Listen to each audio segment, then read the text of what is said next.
Hi, this is part 2 from lecture 6 of the topic of Ethernet switching. In this part 2, you will learn about Ethernet MAC address. So, an Ethernet MAC address consists of a 48-bit binary value which is expressed using 12 hexadecimal values. So, basically, in a common binary grouping, each group consists of 8 bits or 1 byte. So, these numbers, binary numbers, can be represented in hexadecimal as the range of 00 to FF. So when we use hexadecimal format, the leading zeros or a sequence of zeros are always displayed to complete the 8-bit representation.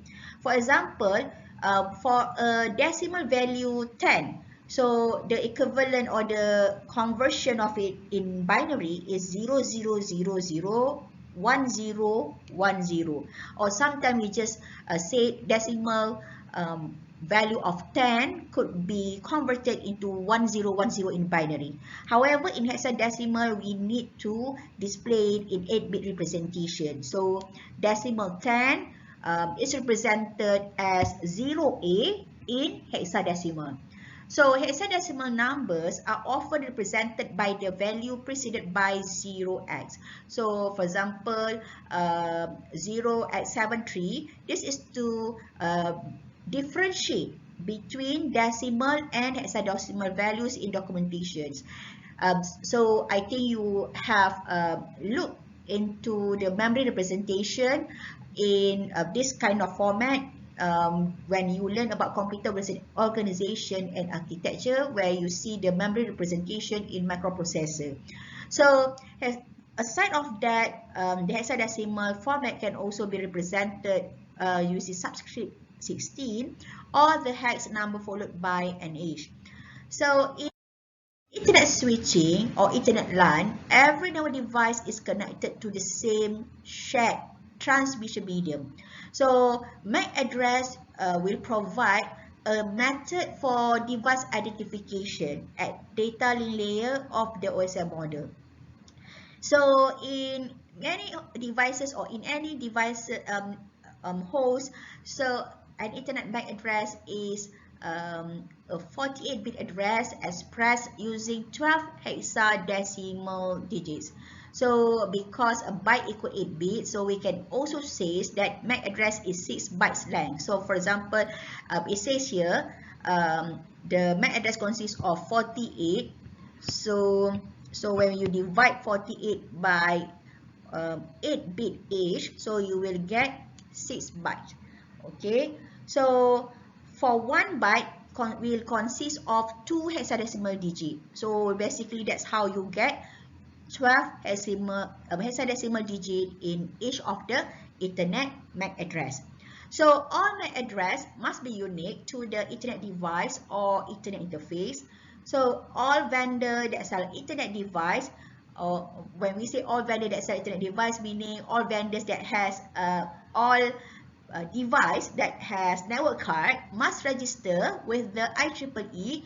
So from there, they will obtain a unique 6 hexadecimal code, which is either 24 bits or 3 bytes, called the Organizationally Unique Identifier or OUI. So this is why all device has a unique physical address or a unique MAC address. So an Ethernet MAC address consists of a 6 hexadecimal vendor OUI code followed by a 6 hexadecimal vendor assigned value. So we know that a MAC address consists of 48-bit address with 12 hexadecimal digits. So the first 6 digits, 6 hexadecimal digit is the OUI. And the second 6 decimal, the second 6, okay, the second half of the MAC address is vendor assigned. So it's a combination of the OUI identifier and also the vendor assigned identifier. So once we know about the structure of the MAC address, the Ethernet MAC address, so let's look at the frame processing. So when a device is forwarding a message to an Ethernet network, so the Ethernet header what is the Ethernet header? Ethernet header consists of the destination address and also the source address. So when a network card receives Ethernet frame, so what it first does is it will first examine the destination MAC address to see if it matches the physical MAC address that is stored in RAM. So if there is no match, the device discards the frame. So basically, if you see here in this example, so H1 is trying to send the the frame.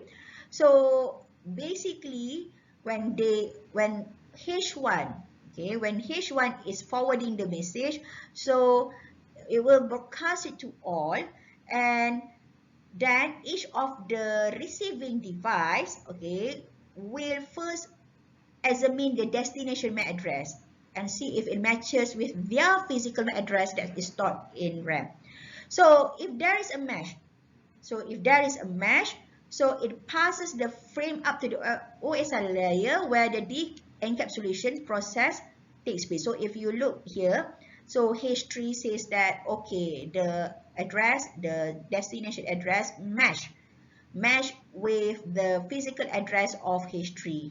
So basically it says like this is mine, but the rest of the host H2, host number 2 and host number H4, it says that this is not addressed to me and they will just discard it. So basically the Ethernet NIC or Ethernet network card will also accept frames if the destination MAC address is a broadcast or multicast of which the host is a member. So any device that is the source or destination of an Ethernet frame will have an Ethernet network card and therefore a MAC address. So like I said earlier on, if you have a network card, so basically you will have the MAC address. So this includes an workstation, servers, printers, mobile devices, and also routers. So let us look at the MAC address representation. So in your PC or in your laptop, you can go to the CMD and then you can use the command of ipconfig all to identify the MAC address of an Ethernet adapter. But if you are using Mac or Linux host, so you can use the command ifconfig. So depending on the device and the operating system, you will see the various representation of MAC address. So you see here, the first one, you can see that each of the hexadecimal, the 2 digits of the hexadecimal numbers is separated using dash. And sometimes it can be with colons and sometimes with dot. So it depends on the operating system.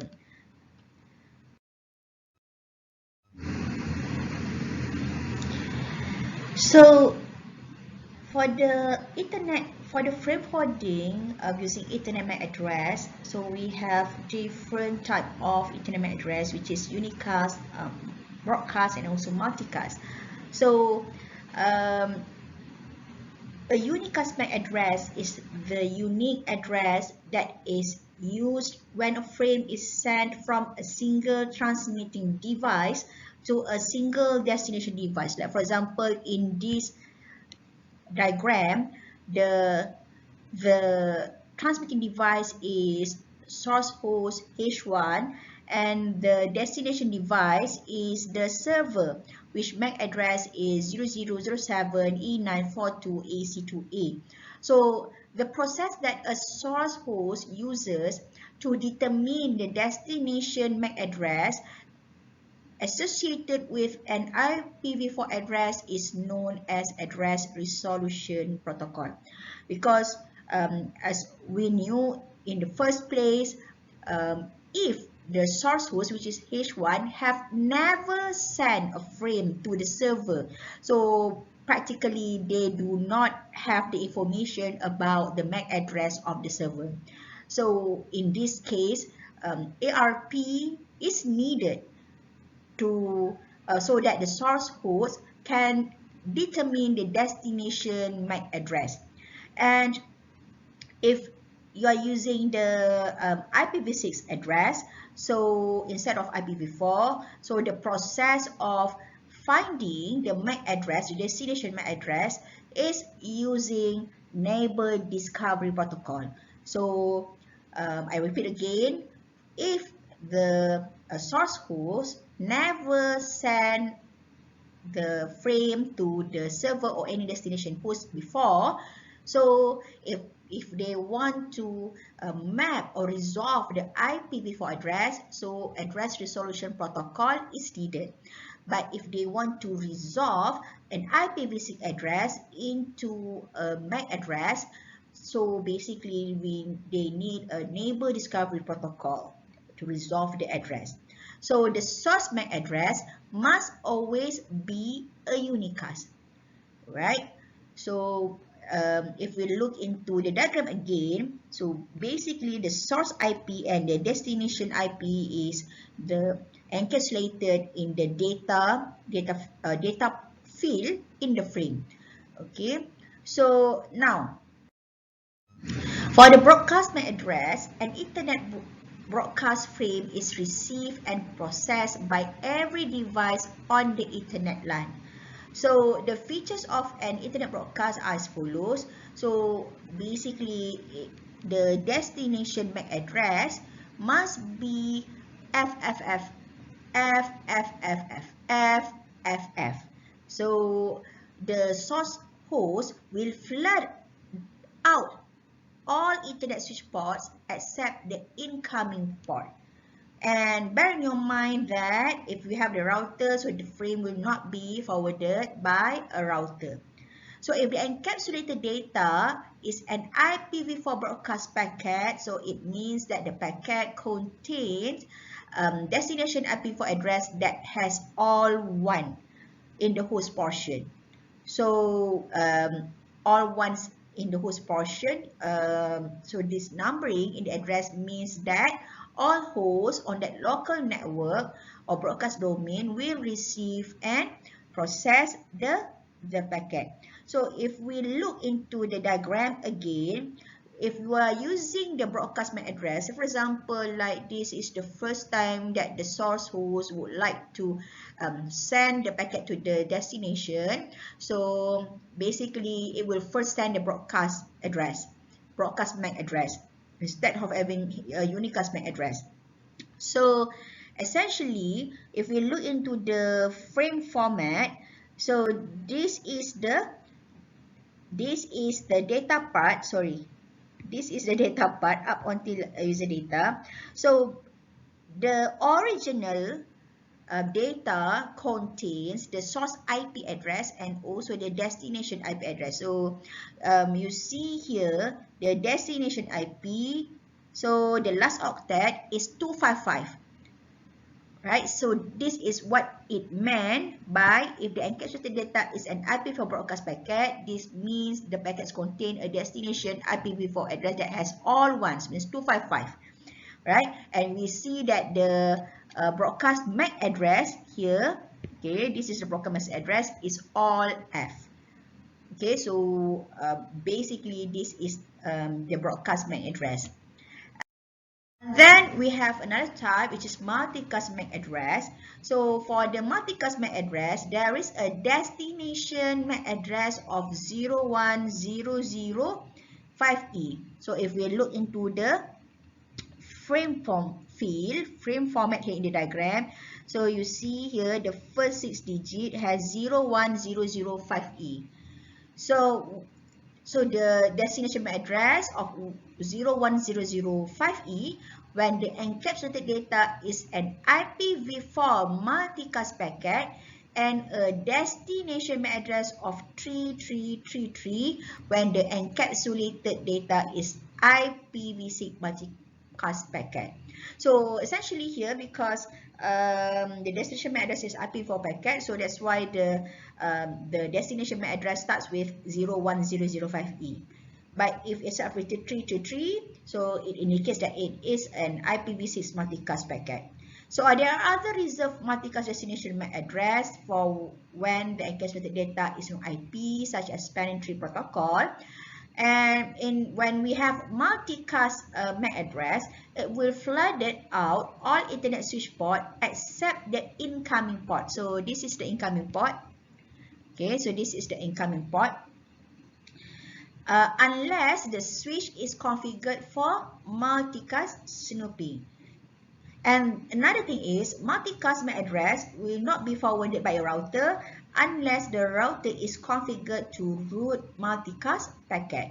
So because the multicast addresses represent a group of addresses, so they can only be used as the destination of a packet. So for the source, it will always be a unicast address, right?